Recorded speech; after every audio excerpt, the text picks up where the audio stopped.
ಅನಿವಾಸಿ ಕನ್ನಡಿಗರ ರಕ್ಷಣೆ, ಕನ್ನಡ ಭಾಷೆ, ಕಲೆ ಮತ್ತು ಸಂಸ್ಕೃತಿ ಬೆಳವಣಿಗೆ ಪ್ರೋತ್ಸಾಹಿಸುವುದೇ ಕರ್ನಾಟಕ ಅನಿವಾಸಿ ಭಾರತೀಯ ಸಮಿತಿಯ ಮುಖ್ಯ ಗುರಿ ಎಂದು ಕರ್ನಾಟಕ ಸರ್ಕಾರ ಅನಿವಾಸಿ ಭಾರತೀಯ ಸಮಿತಿಯ ರಾಜ್ಯ ಉಪಾಧ್ಯಕ್ಷರಾದ ಡಾಕ್ಟರ್ ಆರತಿ ಕೃಷ್ಣರವರು ಜಿಲ್ಲಾ ಪಂಚಾಯಿತಿ ಸಭಾಂಗಣದಲ್ಲಿ ಮಾಧ್ಯಮದವರನ್ನುದ್ದೇಶಿಸಿ ಮಾತನಾಡಿದರು. ನಾವು ಅನಿವಾಸಿ ಭಾರತೀಯ ಸಮಿತಿಯ ಕರ್ನಾಟಕ ಸರ್ಕಾರದ ಉಪಾಧ್ಯಕ್ಷ ಆದಮೇಲೆ ಫಸ್ಟ್ ಟೈಮ್ ಚಿಕ್ಕಮಗಳೂರಿಗೆ ಬರ್ತಾ ಇದ್ದೀನಿ.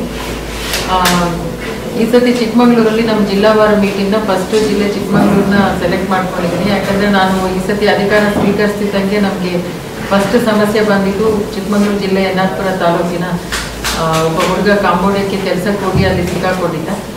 ಅವನನ್ನ ಸೇಫ್ ಗಾರ್ಡ್ ಮಾಡಿ ಕರೆತರ್ತಿದ್ದಂಗೆ ಇನ್ನೊಂದು ಹುಡುಗನ ಮನೆಯವ್ರಿಗೆ ಫೋನ್ ಮಾಡಿದ್ರು, ಅವ್ರ ತಾಯಿ ಚಿಕ್ಕಮ್ಮ ಎಲ್ಲ, ಅದು ಕೊಪ್ಪದ ಹುಡುಗ.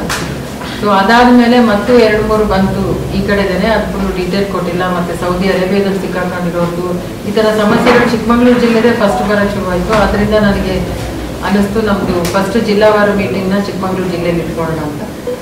ಹಿಂದೆ ನಾನು ಅನಿವಾಸಿ ಭಾರತೀಯ ಸಮಿತಿಯ ಉಪಾಧ್ಯಕ್ಷ ಆದಾಗ ಹಳೆ ಸಿದ್ದರಾಮಯ್ಯ ಗವರ್ಮೆಂಟಲ್ಲಿ ಲಾಸ್ಟ್ 2 ಇಯರ್ಸಲ್ಲಿ ನಾನಿದ್ದೆ. ಆಗ ನಾನು ಫಸ್ಟ್ ಅನಿವಾಸಿ ಭಾರತೀಯ ಸಮಿತಿಯ ಒಂದು ಪಾಲಿಸಿ ಮಾಡಿ ಫಸ್ಟ್ ಟೈಮ್ ಬಡ್ಜೆಟ್ ಎಲ್ಲ ತಗೊಂಡಿದ್ವಿ. ಅದಾದಮೇಲೆ 5 ವರ್ಷ ಇದು ನಿಷ್ಕ್ರಿಯವಾಗಿತ್ತು. ಬರೀ ಒಬ್ಬರು ಮೆಂಬರ್ ಸೆಕ್ರೆಟರಿ ಮಾತ್ರ ಇದ್ದರು, ಉಪಾಧ್ಯಕ್ಷರು ಯಾರೂ ಇರಲಿಲ್ಲ. ನಾನು ಅಧಿಕಾರದಲ್ಲಿ ಇಲ್ಲದೆ ಇರುವಾಗಲೂ ಯಾರೇ ವಿದೇಶದಲ್ಲಿ ತೊಂದರೆಗೊಳಗಾಗಿದ್ದರೂ ನನಗೆ ಮಾಹಿತಿ ದೊರಕಿದ್ದಲ್ಲಿ ಅವರ ಸಮಸ್ಯೆಗೆ ಸ್ಪಂದಿಸಿ ತೊಂದರೆ ನಿವಾರಿಸಲು ಶ್ರಮಿಸಿದ್ದೇನೆ. ನಾನು ಹಿಂದೆ ಭಾರತ ರಾಯಭಾರಿ ಕಚೇರಿಯಲ್ಲಿ ಕಾರ್ಯನಿರ್ವಹಿಸಿದ್ದು, ಅನಿವಾಸಿ ಭಾರತೀಯ ಸಚಿವಾಲಯ ಸಲಹೆಗಾರ್ತಿಯಾಗಿ ಕಾರ್ಯನಿರ್ವಹಿಸಿದ್ದರಿಂದ ನನ್ನ ವೈಯಕ್ತಿಕ ಸಂಪರ್ಕದಿಂದ ವಿದೇಶದಲ್ಲಿ ತೊಂದರೆಗೊಳಗಾಗಿದ್ದ ಭಾರತೀಯರಿಗೆ ಸಹಾಯ ಹಸ್ತ ನೀಡುವಲ್ಲಿ ಯಶಸ್ವಿಯಾಗಿದ್ದೇನೆ. ಈಗ ರಾಜ್ಯ ಸರ್ಕಾರ ಮತ್ತೆ ಅನಿವಾಸಿ ಭಾರತೀಯ ಸಮಿತಿಗೆ ಚಾಲನೆ ನೀಡಿದ್ದು, ಜಿಲ್ಲಾ ಮಟ್ಟದಲ್ಲೂ ಜಿಲ್ಲಾಧಿಕಾರಿಗಳ ಅಧ್ಯಕ್ಷತೆಯಲ್ಲಿ ಸಮಿತಿ ರಚಿಸಿದ್ದು, ಅವಶ್ಯಕತೆ ಇರುವ ಅನಿವಾಸಿ ಕನ್ನಡಿಗರು ಅವರ ಕುಟುಂಬದವರು ಈ ಸಮಿತಿಯನ್ನು ಸಂಪರ್ಕಿಸಬಹುದು ಎಂದು ತಿಳಿಸಿದರು. ಸಮಿತಿಲಿ ಏನು ಕೂಡ ಕೆಲಸ ಆಗಿಲ್ಲ, ಆದರೆ ನಾನು ಅಧಿಕಾರದಲ್ಲಿ ಇಲ್ಲದೆ ಇರಲಿ ಕಂಟಿನ್ಯೂಸ್ ಆಗಿ ಪ್ರಪಂಚದಲ್ಲಿರೋ ಎಲ್ಲ ಅನಿವಾಸಿ ಭಾರತೀಯರು ಕನ್ನಡಿಗರು ನನ್ನನ್ನೇ ಸಂಪರ್ಕ ಮಾಡ್ತಾರೆ. ಏನಾದರೂ ಒಂದು ಸಮಸ್ಯೆ ಆದಾಗ ಅದಕ್ಕೆ ನಾನು ಸ್ಪಂದನೆ ಮಾಡ್ತಾ ಬಂದಿದ್ದೀನಿ. ಯಾಕಂದರೆ ನಾನು ಹಿಂದೆ ಭಾರತದ ರಾಯಭಾರಿ ಕಚೇರಿಯಲ್ಲಿ ಕೆಲಸ ಮಾಡಿ ಅದಾದಮೇಲೆ ಅನಿವಾಸಿ ಸಾಗರೋತ್ತರ ಸಚಿವಾಲಯಕ್ಕೆ ಸಲಹೆಗಾರ್ತಿಯಾಗಿ ಭಾರತ ಸರ್ಕಾರದಲ್ಲಿ ಅದೆಲ್ಲ ಇದ್ದಿದ್ದರಿಂದ ನನ್ನ ಒಂದು ವೈಯಕ್ತಿಕ ಸಂಪರ್ಕದಲ್ಲಿ ಅವರಿಗೆಲ್ಲ ಪ್ರಾಬ್ಲಮ್ನ ಸಾಲ್ವ್ ಮಾಡ್ತಾ ಬಂದೀನಿ. ಕರೋನಾ ಟೈಮ್ ಇರ್ಬೋದು ಅಥವಾ ಯುಕ್ರೇನ್ ವಾರ್ ಇರ್ಬೋದು, ಮೊನ್ನೆ ಸುದಾನಲ್ಲಿ ಹಕ್ಕಿ ಪಿಕ್ಕಿ ಜನ ಸಿಕ್ಕಾಕೊಂಡಿದ್ರು, ಅದೆಲ್ಲ ನಾನು ಅಧಿಕಾರದಲ್ಲಿ ಇಲ್ಲದೆ ಮಾಡ್ತಾ ಬಂದಿದ್ದೀನಿ.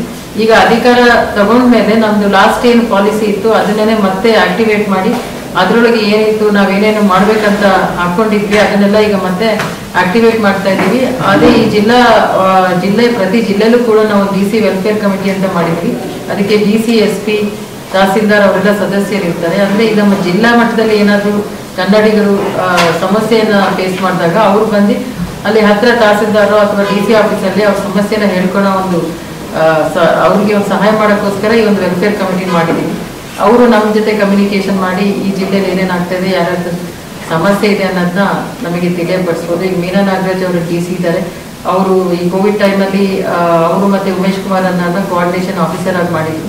ಆಗ ಅವ್ರಿಗೂ ಕೂಡ ನಾನು ಹಗಲು ರಾತ್ರಿ ನಾನು ಅಧಿಕಾರದಲ್ಲಿ ಇರಲಿಲ್ಲ ಆದರೂ ಕೂಡ ಅವ್ರಿಗೆ ಕಾಲ್ ಮಾಡ್ತಿರ್ತಿದ್ದೆ. ಬಿಕಾಸ್ ಫ್ಲೈಟ್ ಲ್ಯಾಂಡಿಂಗ್ ಆಗಬೇಕಿತ್ತು, ಅಲ್ಲಿಂದ ಅನಿವಾಸಿ ಕನ್ನಡಿಗರು ಬರೋರಿದ್ರು.